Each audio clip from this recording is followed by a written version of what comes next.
Welcome to the road. We are here in Utah. This is Zion. This is a national park known for the rock formations. We came to Zion because we're actually in St. George filming episodes of Guest Pass. This park is a tourist attraction to not just people in this state or this country, but the entire world. And a lot of them, when they come here, they stay in St. George, which is about 40 minutes from here, but this is all like that. So you can imagine that city or that little town. It's a good place to get a hotel room. So the good people at ZMF and Guest Pass and me, we thought that Zion would be a great spot to review gyms or check out gyms, so people coming from out of town, when they're Googling and researching where they're gonna stay, what they're gonna do in between checking out the park, they can know what gyms to go to. So while we're here though, visiting St. George, I wanna see Zion. Zion is one of the most breathtaking, inspirational, monumental parks in the United States, and we have a lot of them. We have a big year this year. We want to do a lot of big things this year. I'm a little worried about it. I have some anxiety, performance anxiety. I want to do well. I want to speak well. I want to act well. I want to compete well. I just want everything to come together. So I'm putting a lot of pressure on myself, and I'm going to let the mountains talk to me and hopefully guide me this season, give me some strength and some power, because I am worried a little bit.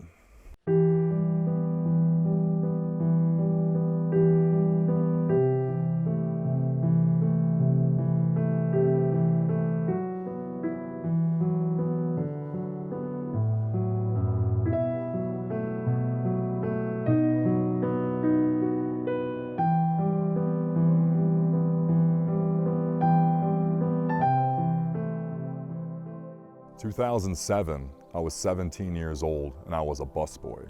I just finished high school because I graduated early, but I had nothing going for myself. And I was in the gym because I went to the gym to play sports and stuff like that. And I was training before work. I remember I had to go to work at like 5 p.m. or something like that. And this guy came up to me and he was like, "Are you getting ready for a bodybuilding competition?" And I said, "No, I don't, what's that?" And he was like, "Bodybuilding, you know, like Arnold Schwarzenegger." And I said, "That guy, he's in movies, Terminator." And he was like, "Nah, before that, he was a bodybuilder." I still wasn't familiar. And then he explained to me what bodybuilding was, and I vaguely knew what it was, mostly from parodies on TV and stuff like that, people making jokes about it. But the conversation kind of ended with him telling me I could make money doing it. He was like, "You can make money as a bodybuilder." And I didn't know what bodybuilding was, but at that point, my only options that I saw in front of me was pushing a broom or being a mechanic. And I loved working out, and I loved sports, and as far as I was concerned, up until that point, sports were over for me, and I was really upset about that. And then this guy told me I could lift weights and make money, and that changed my life.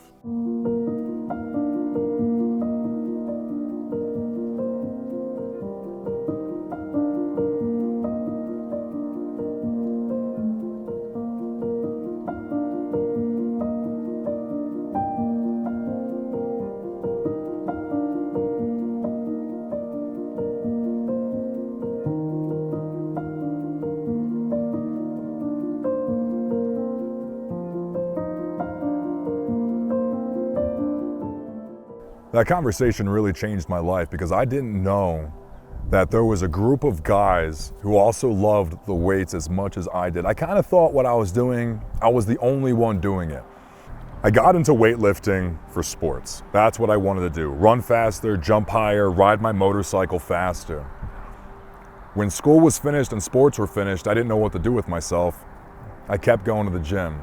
That conversation about learning that I could stay in the gym and make money really changed everything for me, because I didn't know there was a group of guys, a group of gals that were so obsessed with the gym like I were. I didn't know that there was an entire focus on how much muscle you could put on and what that muscle would look like, and then we could have this entire event judging that and making a winner, and I didn't realize any of that was a thing. So when I learned about all of that, I felt welcomed. I felt like there was something for me. I felt like there was more to life and the world than just get a job, get married, have kids, and die. That there was something I could do that I truly enjoyed and would be excited and happy to be a part of and to put effort into. And I really feel like I really felt like I found my thing, and I still feel like this is my thing. It changed everything. That conversation when I was 17 years old changed everything for me. He taught me about bodybuilding. I left the gym after my workout. Left the gym, I went straight to Walmart and I bought a Most Muscular magazine. I remember the magazine cover too. It was the cover, I can't remember the month, but it was 2007. It was Marcus Rule and Dennis Wolf on the cover. And it was, if I'm not mistaken, Marcus Rule behind Dennis Wolf. And when I got that magazine and I looked through that magazine and read all those articles, I was still not into the look of the big bodybuilders. I was totally into the idea that this was a community that I could be a part of, but that category of those super mass monsters, I thought it was ugly. I didn't like it. I didn't want to look like that.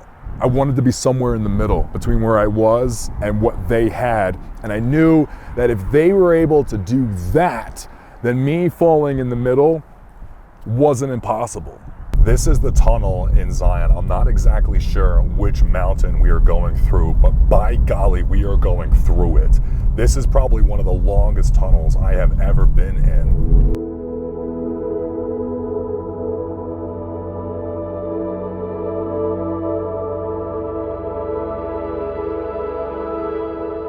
Yeah, that single guy put so many things in motion for me, and it's kind of surreal. Because I'll get those messages now where indirectly I've motivated somebody else or shown somebody else that this life is possible and this is something that they could strive for or do. And that was never my intention. Honestly, when I really started, my intention was I wanted to just work out, be me, and have everything else be taken care of. I never really thought about money or bills or inspiring anybody. I just went to the gym, I tried really hard, I entered competitions, I put all of my content out there, mostly so that sponsors could find it. Yeah, I really put everything out there so sponsors could find it, and so I could get potential clients. Not to be an influencer, not to motivate anybody essentially, but it had that impact, and I think it did because I did it so truthfully. I just did what I needed to do or what I felt like I needed to do to get to where I needed to be, and I filmed it. And that had such an impact on other people that I never really anticipated, or not to say I didn't want it, but I wasn't looking for it. So when it arrived and I started to notice it, it was an overwhelmingly positive experience and extremely motivating for me. Bodybuilding's lonely. Bodybuilding's very lonely. And social media has given us the ability to see other people in other areas living that lonely lifestyle, which makes it feel not lonely. It makes it feel like a brotherhood, like a family, like a community. When somebody comes up and says hi to me, or thanks me, or says I inspire them, or just wants to say hi because they recognize me from somewhere, it gives me a feeling, of course, of gratitude. It makes me feel really good. I appreciate it and I love it, but it feels, I don't know how to describe it, unreal. Because again, I never expected it. I just really wanted to live life on my own terms. I didn't want to go to work 9 to 5. I didn't want to give up sports. I didn't want to not ride motorcycles and have fun. So I just went in that direction. So to have the support behind it, it's incredibly encouraging and motivating. Incredibly motivating. There's nothing more motivating than the support I get from other people. It started out just for me. I wanted to have the physique and I wanted to have a lifestyle where I could just pursue what I wanted to pursue. And that was lifting weights, riding motorcycles, hanging out, traveling the country, doing those types of things. The young guys who follow me, or the young guys who I have an impact on, I love it, but it worries me at the same time because bodybuilding has not been easy. This has been so incredibly hard for me. I didn't see a dime for 10 years or so, and it's put me in a lot of places that I didn't want to be in, and it put me in a lot of positions that I didn't feel comfortable being in, and I'm glad that I got out of that stuff. I'm very proud of myself. I'm very blessed and thankful to be where I am, but when I see somebody starting their journey, I'm excited for them, but I'm also worried because of the mental impact I know it's gonna have on them. I know the pressure they're gonna put on themselves. I know the stress that they're gonna feel and be under. I know how it's gonna feel when they come up short, when they don't get the gains they're looking for in the time. I just know what it's like to hit plateaus. I know what it's like to be told no.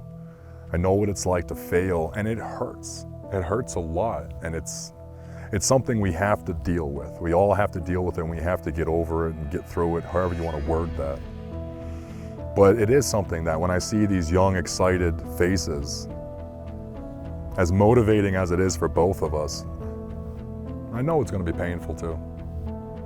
If I was going to give advice to a younger self or to the younger guys, it would be to try to take that pressure off. Try not to put so many things up on pedestals as must-haves.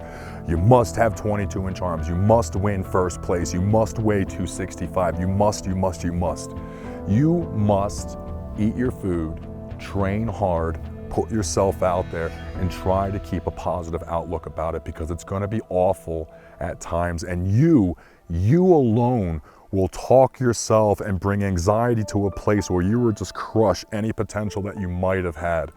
The best thing you can do is focus on the few monumental details. Eat your food, eat good, clean food, train as hard as you can, try to get your rest in, put yourself out there, and be consistent and patient. You have to put yourself out there. You have to make moves left and right, but you can't be so focused on the minute details and be more focused on the broader strokes. You are a bodybuilder. You belong there. Whether you got first or you got last, it doesn't really matter. You are participating, you are part of the scene, you are trying, you care about it, you love it. If you are doing that, everything else is gonna fall as it's gonna fall. Your physique is gonna change over time. You're gonna become a better competitor. You're gonna meet more people. You're gonna have more exposure, more connections, more opportunities. These things will come. But nothing comes if you think yourself into failure because of these steps you think you have to climb to get to where you need to be. And they're not that black and white. Those steps that you climb, that ladder that you climb, is different person to person, and half the time it is not present from the first view. You have to hang out for a little bit, and then those steps start to appear, and how they appear and why they appear is different person to person. But a lot of us think ourselves into this schedule, into this path, and if it doesn't go directly the way we think it should, we want to give up, we want to quit, we get frustrated, we get anxiety, depression. So much of this sport and so much of this life is just doing. Stop thinking. You have to think, of course, to be able to put the places in step to have your routine, but then follow the routine, trust the process.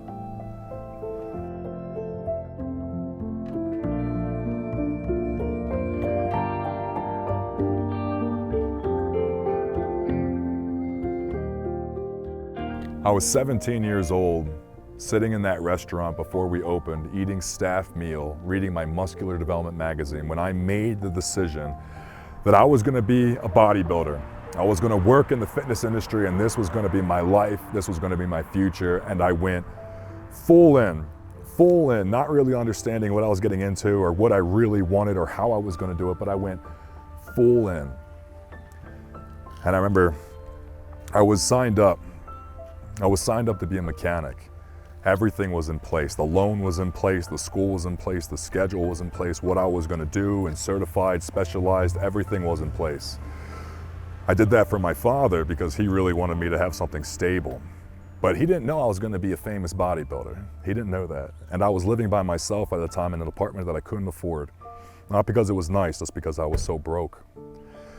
And I remember I was supposed to go to school 4 days, 3 days, 2 days, school tomorrow.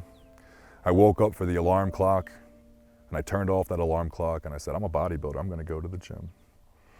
And I did. I didn't go to school, I didn't become a mechanic, I went to the gym. That sounds like a diesel. Oh, yeah, that sounds good. Says the bodybuilder, not the mechanic.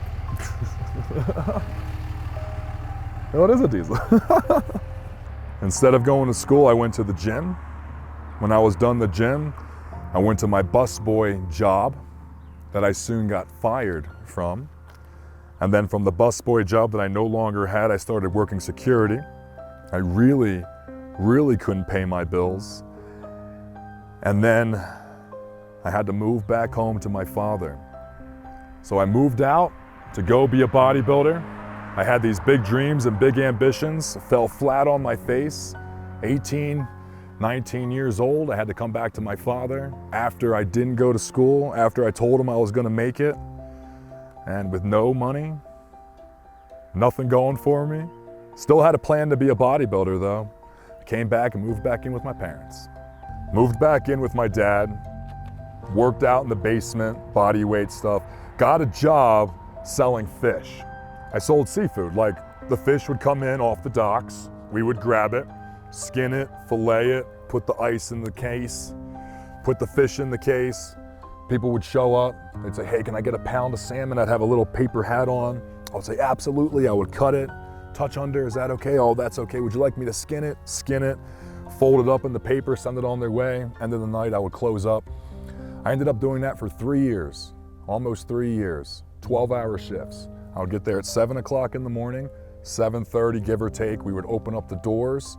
By 8 a.m., we were open, and then we would close at 7 p.m.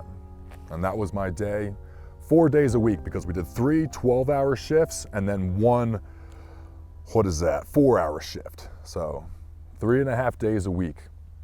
I did that for 3 years. So my schedule at that point was, I would wake up at 7 a.m., I would get to work at 7:30, we would open by 8.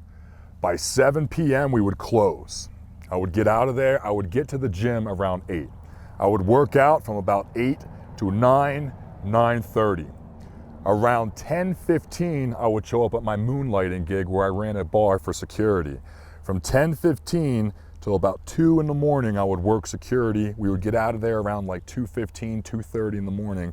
I would go home, get up at 7, do it again. I did that for 3 years, and all while training on the side as well. So I had bodybuilding, clients, moonlighting security, and working full-time as a fishmonger. And it wasn't always like that, because I worked 3.5 days as a fishmonger, I worked 4 days security, and then I was bodybuilding 24/7. So I did have a couple breaks where maybe one day I only had to work 6 hours, or maybe one day I wouldn't have to work at all, but it was quite the schedule for the longest time, and it really beat me down. I can remember waking up and almost not having the energy to swing my legs over to the bed and just thinking to myself, what am I doing? What am I going through? But because of that, since I moved back home, got those jobs, started making some money, I was able to rebuild. I bought a car. With that car, I was able to get a gym membership and go to the gym, and I started bodybuilding again, and I put all of my effort into bodybuilding, and that's all I thought about. So I would work so hard to make money, and I made about $400 a week is what it came out to back then. But all of my free time was just obsessing about bodybuilding or practicing bodybuilding or being busy at work. So that 3 years or so, while it was awful, it went by rather quickly. I was very busy.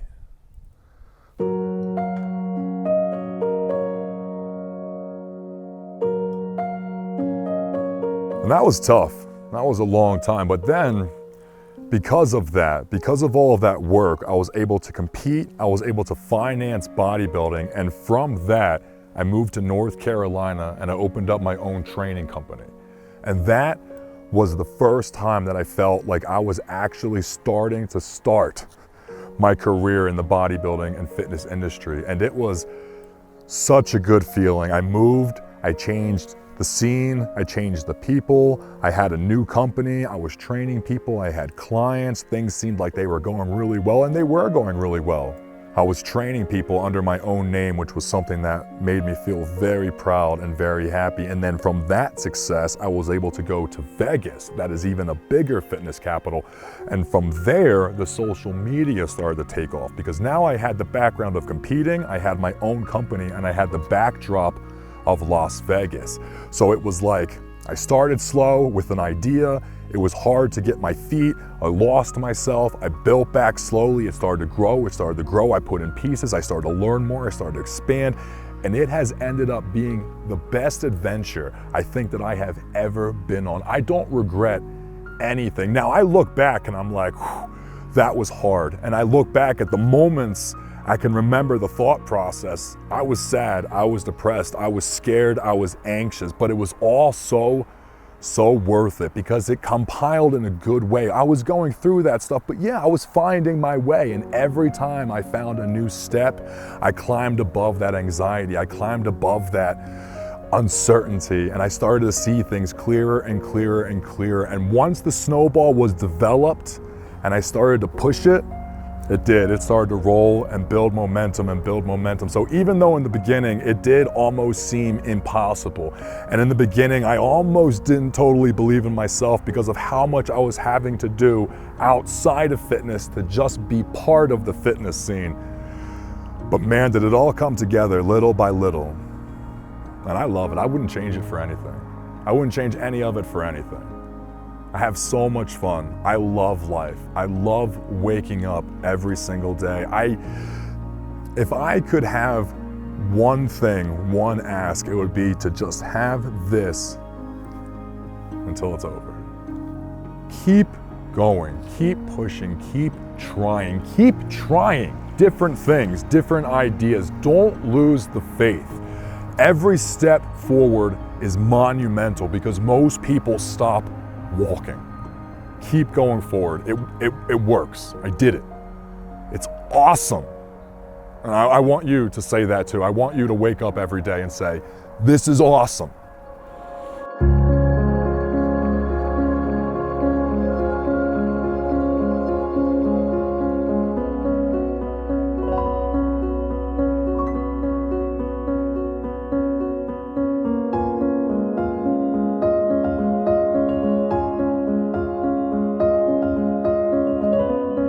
Please have the traditional breakfast. Could I have my eggs scrambled? May I please have ham? And would you like some wheat, white, or sourdough toast? Sourdough, please. Okay. And then may I also please have this cinnamon sugar crepe? Absolutely. Thank you.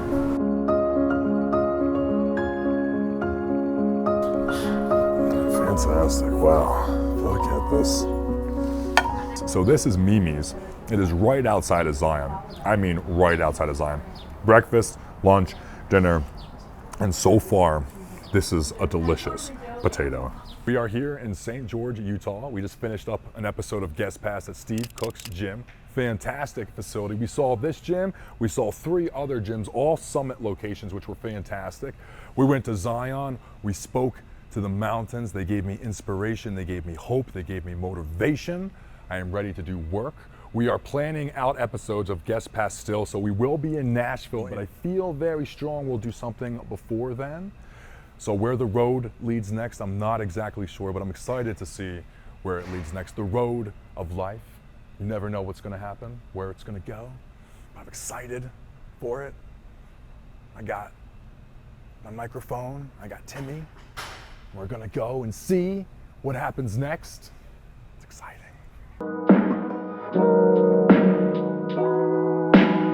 Welcome to the road. We are back at Dragon Slayer Gym.